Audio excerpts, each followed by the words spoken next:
from San Francisco. My next guest was the first ever NFL player to spend multiple days as a guest on NFL Network and NFL Total Access. First one ever to do it, and that was 13 Super Bowls ago.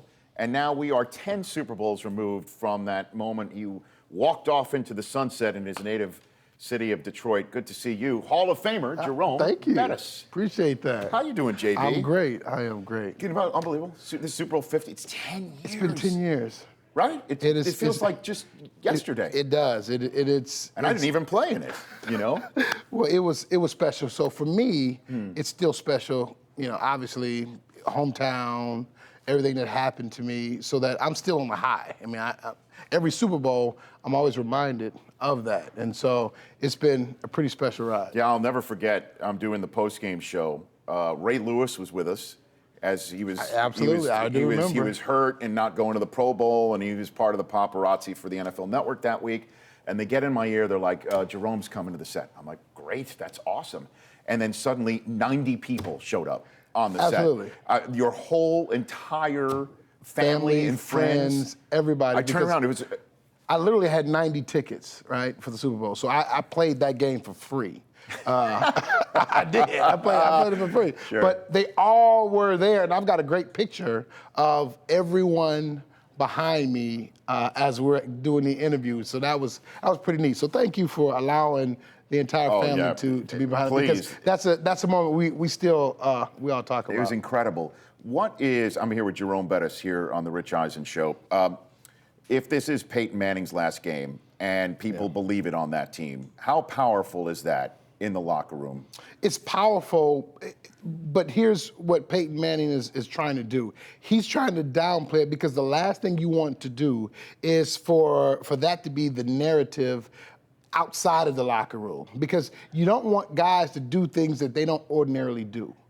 That's what you don't want, because you know what your players are capable of when they go out there and do their job. You don't want them to try to do more, try to do extra for you, because that's a recipe for disaster. So you just want the guys to kind of go about their business. And so what you try to do is, and what I tried to do was bring it all together the night before the game.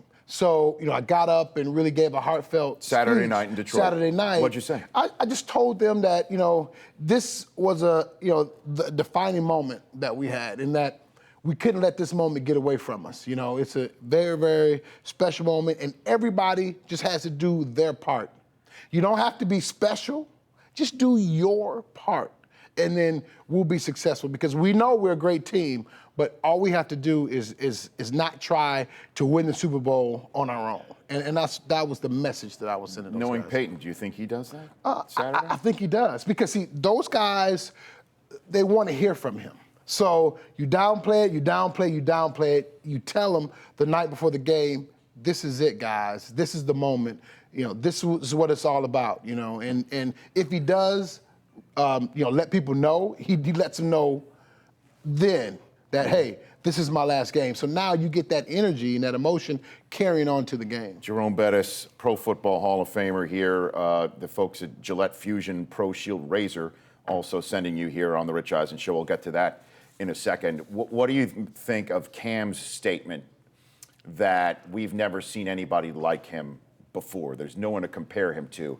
And you've played with Ben Roethlisberger. Mm-hmm. Would you say that that's the closest comparison? Is it a fair comparison? Well, what do you think? It's really not a fair comparison from the standpoint of, it's just a physical comparison, right? Their games are nothing like each other. So we compare him because, he's probably the only guy that's, 6'5" or whatever it is that's that big. Mm-hmm. But Ben is nowhere near as fast and as elusive, those kind of things. Ben is a traditional drop-back quarterback. But didn't he used to be? I mean, the play before he had all these ankle injuries and lower leg injuries. Well, he liked to move around in the pocket and try to get outside the pocket and create plays. And that was in his younger days. But now he still likes to do that, and some of his greatest plays come from that. But Cam is a totally different type of quarterback in that he uses the running game as part of the weapon. And no other quarterback does that effectively like Cam. So now you have a two-dimensional quarterback, because now He can throw the football, but he also has the ability to run, and we just haven't seen that effective. We've seen it before, but it hasn't been as effective. 5 years in now. Exactly. But somebody nicknamed the bus, for whom taking the hits and the pounding inside the tackles was your trademark, as well as delivering it to anybody who tried to stop you. Do you think this style of play from Cam is sustainable? Now, that's the great question, But because of his size, now he can take those hits. Now, yes, he will be able to take it. But you always have to remember that he's still developing, and as good as he's gotten in the pocket, he's still going to get even better. So, yes, right now, it's sustainable, but I think long term, you'll start to see him do that less and less, but he'll do it in key times and key moments in the game, which still makes you defend it the same way. So who do you think wins? What do you think happens Sunday? I like to think that Carolina wins because they employ the old school style of football in terms of running the football first. And if you look back, the past champions have always been able to run the football, and I think, there's no exception. I mean, you look at the Patriots, when they won, they were able to run the football down the stretch, maybe not as much in the actual Super Bowl, but these teams run the football, and so that tells me that you have to be able to run the ball to win a championship. So I like to think that Carolina is going to get it done, and they still use a fullback. And me and fullbacks is is something. There's a love affair there, and Dan Kreider, he was my protector and my shield for a long time. So I got to get his name out there. So tell me what you're doing with Gillette Fusion, the Pro Shield razor. What we're doing is actually, we're celebrating the 10-year anniversary, and the idea is I want to bring